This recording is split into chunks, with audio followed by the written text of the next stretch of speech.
I just had a new machine to me dropped off so that I can restore it.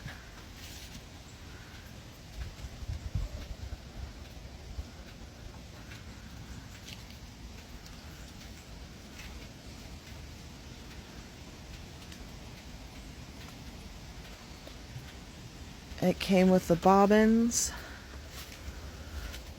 It looks like everything's intact down there. The wheel does spin, but definitely looks like it needs to be rewired. It's in its original cabinet, one owner. This will be fun.